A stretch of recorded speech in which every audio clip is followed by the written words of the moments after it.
सभी को नमस्कार, राम राम, सत श्री अकाल, अस्सलाम वालेकुम, गुड इवनिंग। कैसे हैं सब? उम्मीद करता हूँ सब अच्छे होंगे, कुशल मंगल होंगे, तंदुरुस्त होंगे।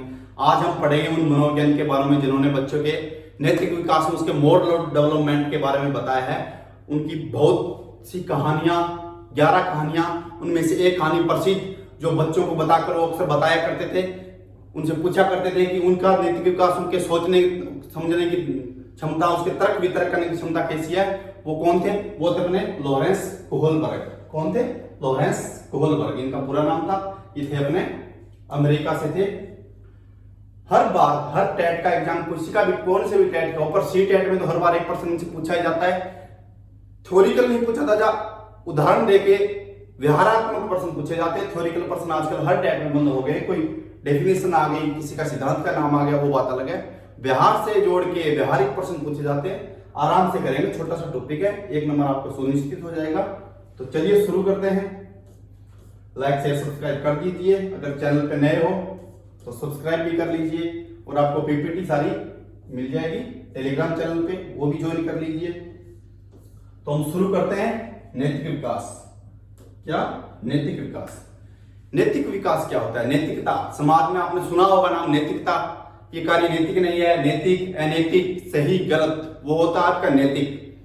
नैतिक विकास क्या होता है? बालक समाज में कुछ ऐसे नियम और कानून सीखता है जिसके माध्यम से वह सही और गलत व्यवहार के बीच अंतर करता है। क्या सीखता है?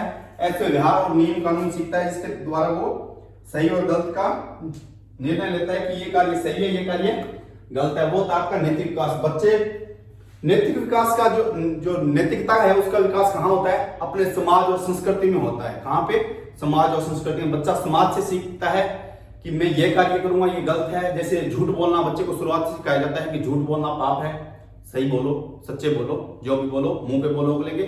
झूठ बोलना पाप है। किसी का नुकसान करना गलत है, वो अनैतिक कार्य है। अगर हो सके तो किसी का सहयोग करो, वो नैतिक कार्य है। अनैतिक कार्य किसी को नुकसान करना, झूठ बोलना, किसी को गाली देना, अभद्र भाषा का प्रयोग करना, वो होता है आपका अनैतिक कार्य। तो डेफिनेशन के रूप में आप याद करना चाहो कि नैतिक विकास क्या होता है? नैतिक विकास संज्ञान से होता है। जैसे जैसे संज्ञान बढ़ता जाएगा बच्चे का, वैसे वैसे नैतिक, उसके सोचने समझने, तर्क वितर्क करने की क्षमता बढ़ती जाएगी, उसका नैतिक विकास भी होता जाएगा। ये होता है आपका नैतिक विकास। एक होता है आपका नैतिक तर्क, एक होता है नैतिक दुविधा। और नैतिक विकास तो हो ही गया, जो समाज और संस्कृति कुछ नियम कानून कायदे सीखता है, जिसमें समाज उसे अपने रीति रिवाज, प्रथाएं, परंपराएं व उसके जो भी कानून कायदे हैं उनके बारे में बताता है, और वो बच्चा उसे ग्रहण करता है और अपने नैतिक विकास का डेवलप करता है।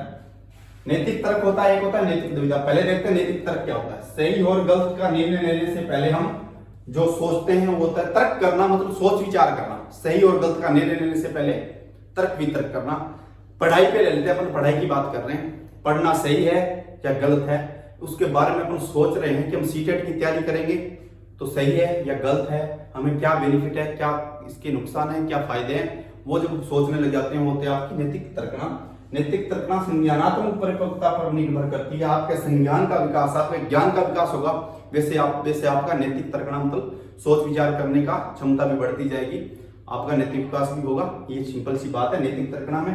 नैतिक तर्कना होती है कि आप कोई काम कर रहे हो, ठीक है, काम कर रहे हो, आप कहीं भी आपको घूम के आना है, भ्रमण के लिए जाना है, आपको या तो जयपुर जा रहे हो, जयपुर, अजमेर कर लो, एक करो शिमला। आप इनके बारे में सोच रहे हो मेरा कहां पे जाना सही रहेगा, जयपुर जाना सही रहेगा, अजमेर जाना सही रहेगा, शिमला जाना सही रहेगा। आप उनके बारे में तर्क वितर्क करते हो, सही जाना कि आपका फायदा कौन सा काम करने में है, कहां पे जाने में, वो होते हैं आपके नैतिक तर्कना, ठीक है। फिर आता है आपका नैतिक दुविधा, ठीक है। नैतिक दुविधा, नैतिक दुविधा क्या होती है? नैतिक दुविधा होती है आपकी जब हमारे सामने कोई ऐसे 2 से अधिक विकल्प हो जिसमें हम यह निर्णय ले पाना, जिससे हमें यह निर्णय ले पाना मुश्किल होता है कि इनमें से सबसे महत्वपूर्ण हमारे लिए कौन है, और दोनों ही निर्णय कठिन होते हैं और दोनों ही महत्वपूर्ण होते हैं, वो होती है आपकी नैतिक दुविधा।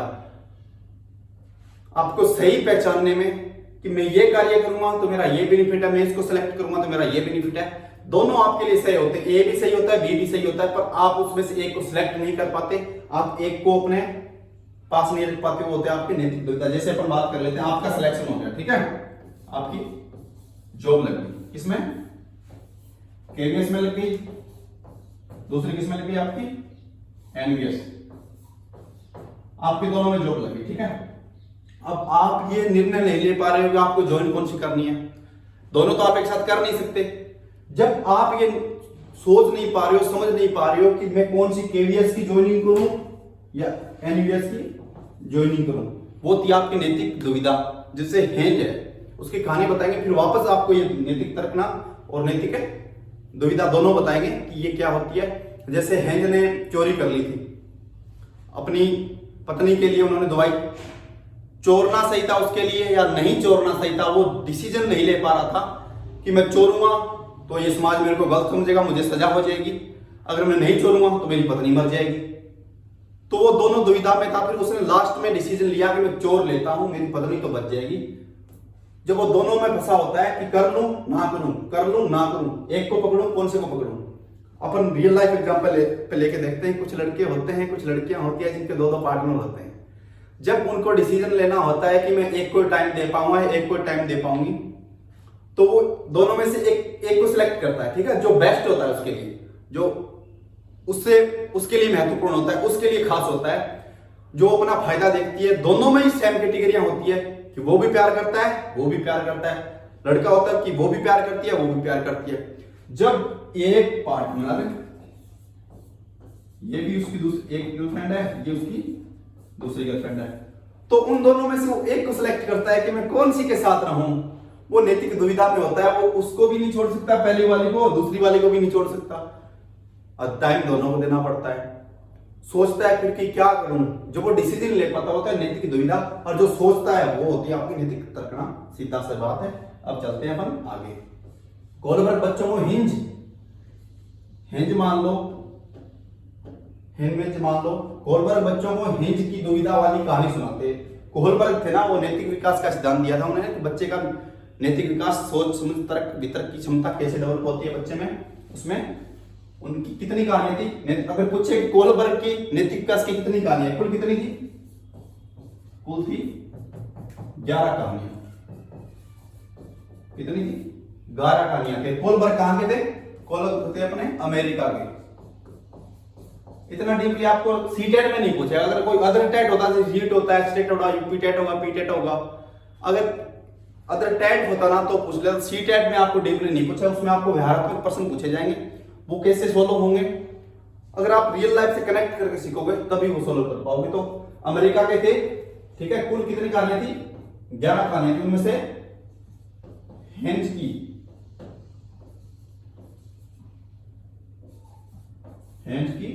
दुविधा, हेंज की दुविधा सबसे महत्वपूर्ण और प्रसिद्ध कहानी थी, जो कोहलबर्ग बच्चों को सुना के उनसे प्रश्न पूछा करते थे कि क्या उन्होंने सही किया, क्या उन्होंने गलत किया, चोरी करनी चाहिए क्या नहीं करनी। उनकी कहानी क्या थी कोहलबर्ग की, वो देखते। हेंज नाम का व्यक्ति, किस नाम का? हेंज नाम का व्यक्ति था। ये उसकी पत्नी है, ये बीमार हो गई थी, उससे इस दवाई की जरूरत थी, ठीक है। ये कोई कौन सी भी दवाई है, A to Z। डॉक्टर ने बोला कि एक मेडिकल स्टोर है, उस पे ये दवाई मिलेगी, चाहे कहीं भी वो मेडिकल स्टोर हो, कोई भी क्लिनिक हो, वहां पे ये दवाई मिलेगी। कोहलबर्ग गया, वो हेंज गया उसके पास मेडिकल पे, जाके बोला कि मुझे दवाई चाहिए। तो उसने पैसे बताए कि इतने पैसे लगेंगे, चाहे वो 1000 पाउंड हो, 1000 डॉलर हो, 1000 हो, 2000 हो, जितने भी हो, ये आपके 10,000 डॉलर लगेंगे, ठीक है। अपने रुपए मान लेते हैं, ठीक है। ये आपके 10,000 रुपए लगेंगे। हेंज के पास इतने पैसे थे नहीं। वो अपने यार मिली दोस्त संगी साथियों के पास गया, जहां से उसे पैसे मिलने की आशंका थी। उसने कुल मिला के आधे पैसे कर लिए। कितने? आधे। अगर 1000 की थी तो उसने 500 कर लिए, अगर 10,000 की थी 5,000 कर लिए। उसने आधे पैसे एडजस्टमेंट करके वो वापस कहां पे आया? मेडिकल पे आया। कहां पे? मेडिकल। 50% पैसे करके आ गया। और ये दवाई तो थी 1000 रुपए। कितने की? 1000 रुपए की थी। मगर हेंज वो मेडिकल वाला कितने मांग रहा था? 10 गुना एक्स्ट्रा मांग रहा था उसके। 1000 के 10 गुना एक्स्ट्रा कितने हो गए? 11,000, 9,000, 10,000 इतने भी हो रहे। उसने 50% करके ले आया। हेंज आके मेडिकल वाले को बोला कि भैया इतने पैसे बने हैं, दवाई दे दो मुझे, वरना मेरी पत्नी मर जाएगी। दुकान वाला बोला, मेडिकल वाला कि भैया मैं दवाई नहीं दे पाऊंगा, क्योंकि मैंने बहुत एक्सपेरिमेंट करके, बहुत प्रयोग करके, बहुत पैसा लगा के ये दवाई बनाई है, अगर मैं ये दवाई दे दूंगा तो मेरे पैसे वसूल नहीं होंगे। तो हेंज ने बोला कि उधार दे दो, 50% है मेरे पास, ले लो, 50% मैं आपको बाद में दे दूंगा। तो शॉप वाले ने मना कर दिया। हेंज निराश होकर चला गया। उसने सोचा जाके कि क्यों न मैं इस दवाई को चोरी कर लेता हूं ताकि मेरी पत्नी की जान बच जाए। हेंज ने सब छोड़ के, पैसे भी छोड़ दिए, समाज को भी छोड़ दिया, सही कर रहा है गलत कर रहा है वो भी छोड़ दिया, चोरी कर ली और अपनी पत्नी की जान बचा ली। ठीक है, अपनी पत्नी की जान बचा ली, जैसे तैसे करके दवाई ले आया, अब पत्नी की जान बच गई। फिर जान बच गई, फिर क्या होगा, हेंज जो सोच रहा था कि मैं चोरी कर लूं या ना कर लूं, वो थी आपकी नैतिक तर्कना। ठीक है, नहीं कि मैं क्या करूं, पैसे का एडजस्टमेंट करूं, चोरी करूं ना करूं, वो थी नैतिक तर्कना। जब वो दुविधा में फंस गया कि मुझे चोरी करनी चाहिए या नहीं करनी चाहिए, अगर मैं चोरी कर लूंगा मुझे पुलिस गिरफ्तार कर लेगी, अगर नहीं करूंगा तो मेरी पत्नी मर जाएगी, वो डिसीजन ले नहीं पा रहा था, दुविधा में था, वो थी आपकी नैतिक दुविधा। फिर अपन चलते हैं कि उन्होंने जो कोहलबर्ग है वो बच्चों को कौन कौन से प्रश्न पूछ के बच्चों से पूछते थे, कौन क्या वो प्रश्न थे, क्या हेंज ने वो दवाई चुरा लिखा, हेंज को वो दवाई चुरा लेनी चाहिए थी या नहीं चुरानी चाहिए थी। तो बच्चों के उस पर क्या रिएक्शन थे कि चुरा लेनी चाहिए थी या नहीं चुरा लेनी चाहिए। एक तो ये क्वेश्चन था, क्या चोरी करना सही है या गलत, अगर सही है तो क्यों है, अगर गलत है तो क्यों, अब क्या उसने चोरी सही की थी, सही इस तरह से देखे थे सही की थी कि दुकान वाला भी उसे लूट रहा था और उसकी पत्नी मर रही थी, उसने सही की थी। वो अलग अलग बच्चे के, अलग अलग इंसान के अलग अलग अपने व्यू है। चोरी कर लेनी थी पर खुद को सिलेंडर कर देना चाहिए था, चोरी कर लेनी चाहिए, खुद को सिलेंडर कर देना चाहिए था पुलिस को ताकि अपनी पत्नी की जान बचा सके। फिर थी चोरी कर लेनी चाहिए थी क्योंकि दवाई बनाने वाला भी तो गलत कर रहा था, वो भी गलत कर रहा था। 10 रुपए की दवाई थी, 1000 में बेच रहा था, वो कितने की हो, 10 की हो, 10,000 की हो, 20 की हो, 20,000 की हो, कम की थी वो भी ज्यादा में बेच रहा था, वो भी लूट रहा था, वो भी समाज में भ्रष्टाचार करा रहा था। तो ये भी बात सही है। तो बच्चे अपने अपने तर्क लगा के, अपनी सोच अपने संज्ञान लगा के जितना सोच पाते हैं उसके हिसाब से वो प्रश्न करता था। कोहलबर्ग पर जीन पियाजे का प्रभाव था, किसका प्रभाव था, कोहलबर्ग पर जीन पियाजे का प्रभाव था। क्योंकि जीन पियाजे थे, वो संज्ञानात्मक विकास दिया था उन्होंने। और कोहलबर्ग का नैतिक विकास कैसे होता है, जैसे जैसे इंसान परिपक्व होता है, जैसे जैसे उसको डेवलप होता है, परिपक्व होता है, जिसका संज्ञान बढ़ता है, वैसे उसका नैतिक विकास बढ़ता जाता है। कोहलबर्ग ने कितने वर्ष के बच्चों पर प्रयोग किया था ये, वो प्रश्न कितने वर्ष के बच्चों से पूछते थे, 10 वर्ष से 16 वर्ष के बच्चों से प्रश्न पूछते थे वो, कि चोरी की थी वो सही थी, उसे करनी चाहिए थी या नहीं करनी चाहिए थी। साक्षात्कार विधि प्रयोग में ली गई। क्या साक्षात्कार, साक्षात्कार क्या होती है, जैसे अपने इंटरव्यू होता है ना, इंटरव्यू आता है, एग्जामिनर आता है, अपने क्वेश्चन पूछता है, अपना वाइवा होता है, तो बच्चों से प्रश्न पूछ के जो उनसे पूछा जाता है, उनके विचार विमर्श, जो भी प्रश्न के उत्तर, वो होती है आपके साक्षात्कार विधि। जैसे इंटरव्यू लिया जाता है, एग्जामिनर आता है, साक्षात्कार विधि के द्वारा होता है वो। फिर आती है कोहलबर्ग ने अपने नैतिक विकास में 3 स्तर व 6 अवस्थाएं बताई। अगर सीधा पूछे कि कोहलबर्ग ने अपने नैतिक विकास में कितने स्तर और कितनी अवस्थाएं बताई है, तो कितने, 3 तो स्तर है, 3 स्तर है, स्तर 3 है, अवस्थाएं कितनी है, अवस्थाएं आपकी 6।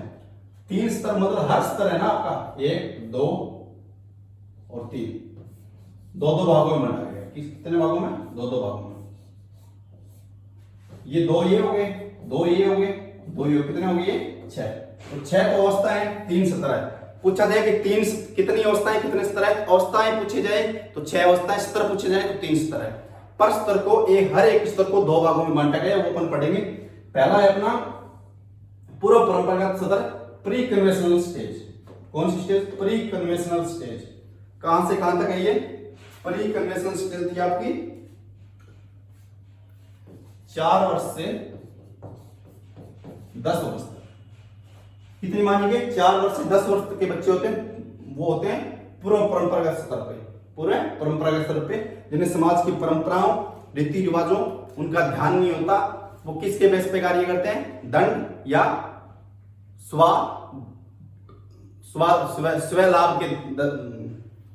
लाभ के डर से काम करते हैं या कोई भी व्यवहार करते हैं।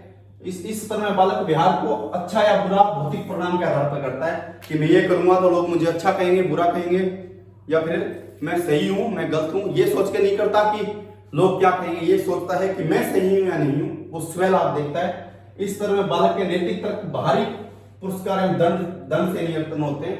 भारी पुरस्कार, अगर बच्चा अच्छा करेगा तो उसे गिफ्ट दिए जाएंगे, उसे टॉफी चॉकलेट दिए जाएंगे, वो अच्छा परसेंट लेके आएगा, अच्छे नंबर लेके आएगा तो पुरस्कार दिए जाएंगे। अगर वो गलत करेगा तो उसे दंड दिया जाएगा, उसे पीटा जाएगा।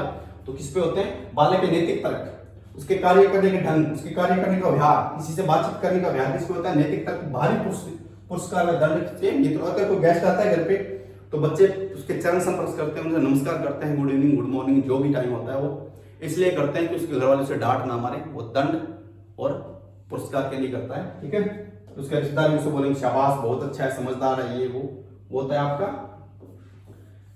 पूर्व परंपरा का स्तर। उसको दो भागों में बांटा गया है। उसकी अवस्थाएं कितनी है? पूर्व परंपरा के स्तर के दो अवस्थाएं, कितनी? दो, ये अवस्थाएं। ठीक है, पूर्व परंपरा के स्तर को दो भागों में बांटा है। एक है दंड और आज्ञाकारिता की अवस्था, दूसरा है स्वावलंबन की अवस्था। दंड और आज्ञाकारी की अवस्था है कि बच्चा कोई भी कार्य दंड, मतलब कोई ऐसा हो कि मुझे दंड मिलेगा, अगर मैं ये नहीं करूंगा तो मुझे क्या होगा? नुकसान होगा, मुझे घर वाले मारेंगे, पीटेंगे, जो भी करेंगे, वो डर की वजह से कर रहा है। वो होता है आपका आज्ञाकारिता, दंड की वजह से। किसके? ये बच्चा पढ़ रहा है ना, तो ये डर की वजह से पढ़ रहा है, डर की वजह से। ठीक है, ये देखो पहले से प्यार से पढ़ रहा है। क्यों पढ़ रहा है? इस वजह से पढ़ रहा है। अगर नहीं पढ़ेगा तो इसकी मम्मी इसे डांट मारेगी, इसे ललकारेगी, धमकाएगी। अगर याद करके नहीं लेके जाएगी तो स्कूल में जाकर टीचर मारेंगे।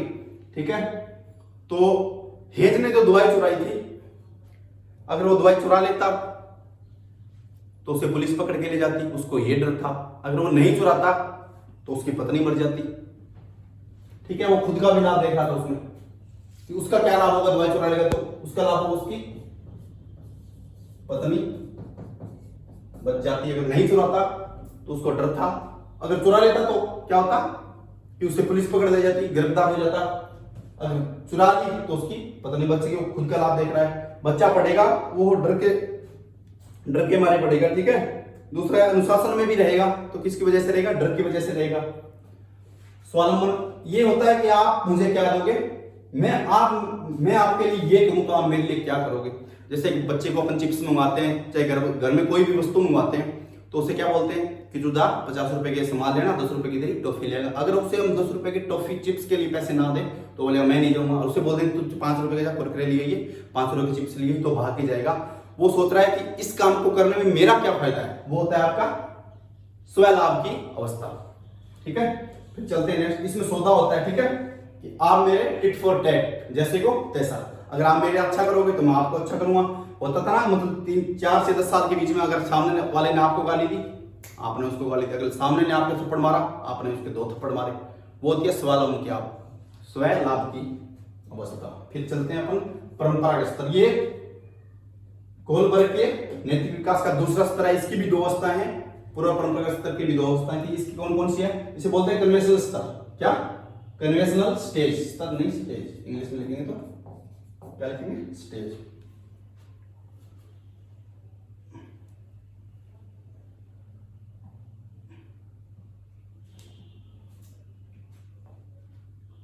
परंपरागत स्तर, इस स्तर में बालक समाज में चल रही परंपराओं का पालन करता है।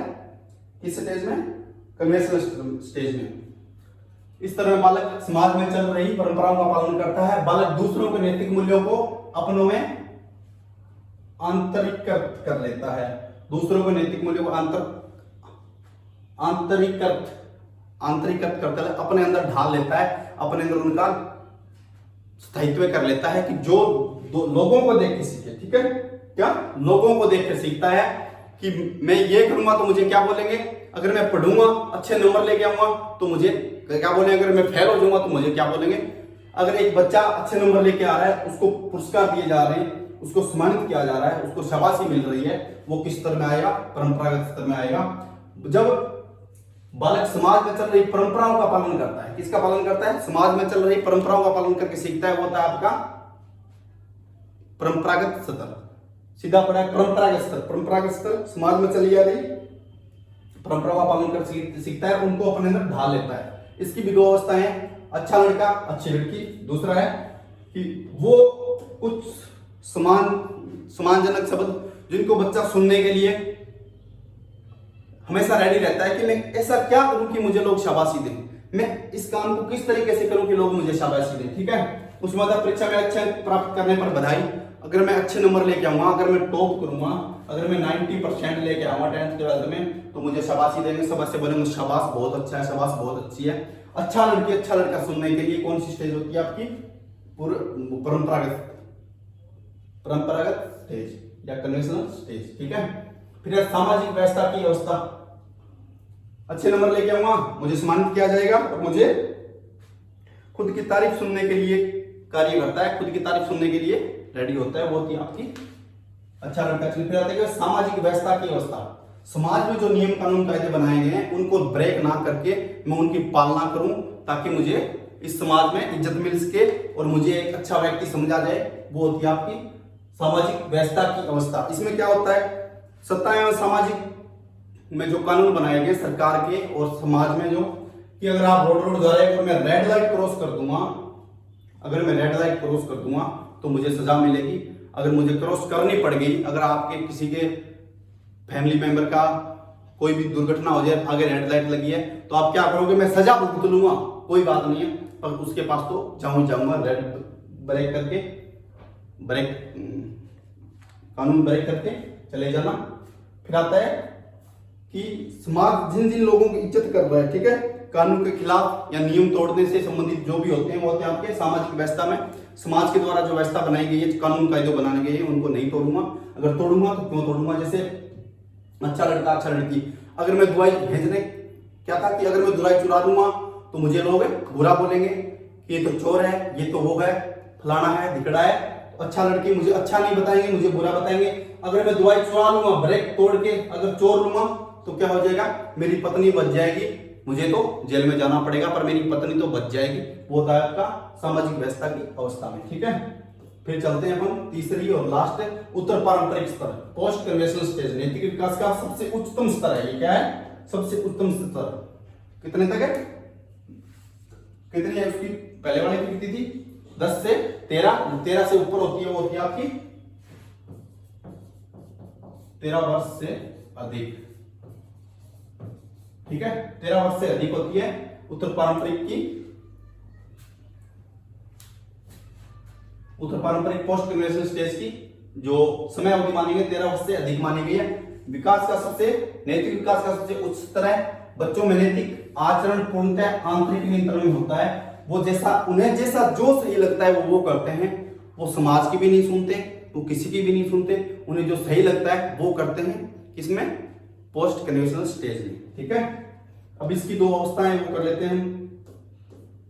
एक है सामाजिक अनुबंध और व्यक्तिगत अधिकार की अवस्था। सामाजिक अनुबंध, समाज में जो नियम कानून कायदे और जो उनके जो मूल अधिकार दिए गए हैं उनका अगर अवहेलना करता है तो व्यक्ति उसके प्रति धरना देके या केस करवाकर या अपनी बात कोर्ट में पेश करके उनके प्रति लड़ सकता है। अगर वो रिश्वत लेगा तो क्या होगा? बदनाम हो जाएगा और इससे अच्छा कोर्ट में चले जाएं। इसमें था कि अगर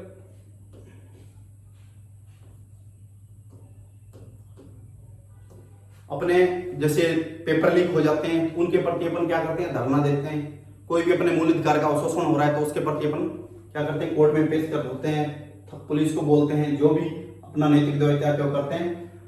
इसने क्या किया कि अगर मैं दवाई चुरा लेता हूं, दवाई चुरा के मैं खुद को पुलिस को सिलेंडर कर दूंगा। क्या कर दूंगा? पुलिस को सिलेंडर कर दूंगा ताकि मेरी पत्नी की जान बच जाए और मैं कानून का कानून में रह जाऊंगा और क्या करूंगा? मेरी पत्नी की भी जान बच जाएगी और मैं मेरी पत्नी की जान बच जाएगी, मैं पुलिस को सिलेंडर कर दूंगा। इससे अच्छा है कि मेरे परिवार में रहूंगा तो उसमें वहां पे मेरा अंदरूनी जो बातें हैं वो तो दबके नहीं रहेगी। मैं खुद को तो गलत फील नहीं करूंगा, मेरी अगर चोरी कर ले तो मेरी पत्नी नहीं बनती। सामाजिक अनुबंध व्यक्ति, सामाजिक अनुबंध और व्यक्तिगत अधिकार की अवस्था कि व्यक्ति अपने इस उम्र में बच्चा आके अपने अधिकारों के लिए वो प्रोटेस्ट करने लग जाता है। फिर आती है आपकी सार्वभौमिक नैतिकता की अवस्था। सार्वभौमिक समाज कुछ भी कहे, करेंगे वही जो हमें सही लग रहा है। मतलब जैसे भगत सिंह और अपने आजाद, चंद्रशेखर आजाद, समझाए तो इनको इनके माँ बाप ने होगा कि आपकी अभी उम्र नहीं है, आप क्या कर रहे हो, क्यों कर रहे हो, छोड़ो ना, ये समाज है, आपकी पढ़ने की उम्र, आपकी शादी करेंगे, आपके बच्चे होंगे, आप अपना घर संभालना। पर अपना नुकसान करके दुनिया का, समाज का, देश का फायदा करना, क्या अपना नुकसान कर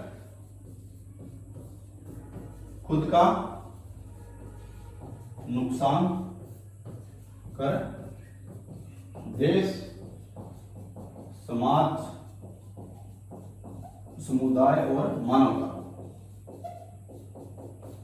देश, समाज, समुदाय और मानवता का भला हो, वो कार्य किसमें आते हैं? सार्वभौमिक नैतिकता, जिसमें आप बहुत उच्चे पद पर, उच्चे पद नहीं बोल सकते, मतलब आप अपनी मोह माया से हटकर, खुद सेल्फिशनेस से हटकर जब पूरे देश का कल्याण की सोचते हो कि सबका भला हो। भगत सिंह कितने थे? 18, 19, 20, 21 उम्र के होंगे। उस उम्र में देश के लिए फांसी चढ़ गए थे। क्यों उन्हें ऐसे नहीं था कि मैं अगर करूंगा तो मुझे फांसी दी जाएगी, मेरे को सजा हो जाएगी। इसलिए क्या था कि इस देश का भला हो, इस समाज का भला हो, वो इस गुलामी से छुटकारा पाए। ये होती है आपकी सार्वभौमिक नैतिकता। अपने सेल्फिशनेस से ऊपर उठकर जो सोचते हैं, जो भी शहीद हुए हैं, जो भी हुए हैं अपने देशभक्त, देश के लिए जो लड़े हैं, उन्होंने लिखा सीने पर जो जख्म है सब फूलों के गुच्छे है, सीने पर जो जख्म है सब फूलों के गुच्छे है, हम पागल ही हैं। नहीं, सीने पर जो जख्म है सब फूलों के गुच्छे है, हम पागल ही, हमें पागल ही रहने दो, हम पागल ही अच्छे हैं। इस सीने पर जो जख्म है वो फूलों के गुच्छे है, हमें पागल है, हमें पागल ही रहने दो, हम पागल ही अच्छे हैं। बहुत लोगों ने बोला होगा, उसके परिवार वालों ने बोला होगा कि तू तो पागल है, क्या कर रहा है, ये तेरे को कुछ नहीं देगा समाज, क्या करेगा इसके लिए। पर इन्होंने किया कि देश का भला हो, सार्वभौमिक, मतलब सबसे ऊपर उठ के, अपनी मोह माया से, अपने खुद के सेल्फिशनेस से ऊपर उठ के, जैसे चंद्रशेखर आजाद, चिंगारी आजादी की सुलगी मेरे जश्न में है, इंकलाब की ज्वालाएं लिपटी मेरे बदन में है, मौत जहां जन्नत हो ये बात मेरे वतन में है, कुर्बानी का जज्बा जिंदा मेरे कफन में है। कि कुछ भी हो जाए कुर्बानी दे देंगे पर इस देश को आजाद करवा के रहेंगे। ये थे आपके कुछ नैतिक विकास के अवस्थाएं और स्तर। 3 स्तर होते हैं, कौन कौन से? प्री कन्वेंशनल, कन्वेंशनल और पोस्ट कन्वेंशनल। उनकी तीनों की 3 और 2 अवस्थाएं होती है। अवस्थाएं कितनी होती है आपकी?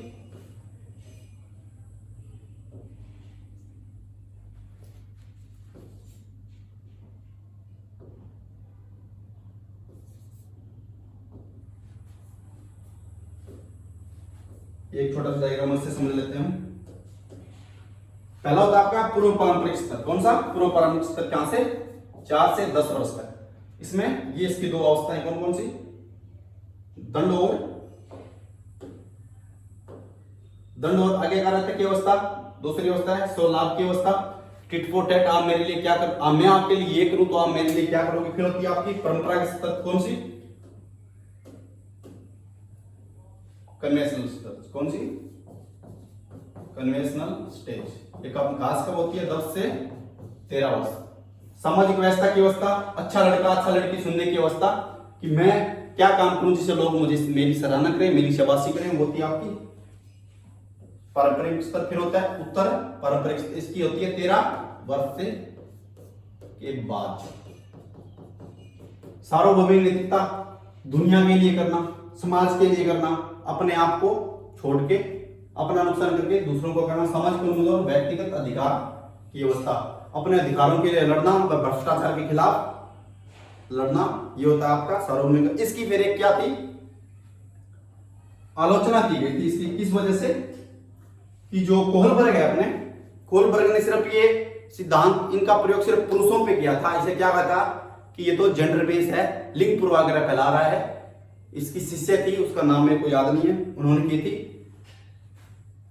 कि कोहलबर्ग का जो नैतिक विकास का सिद्धांत है वो जेंडर बेस फैलाता है, लिंग पूर्वाग्रह है, सिर्फ पुरुषों पे किया है।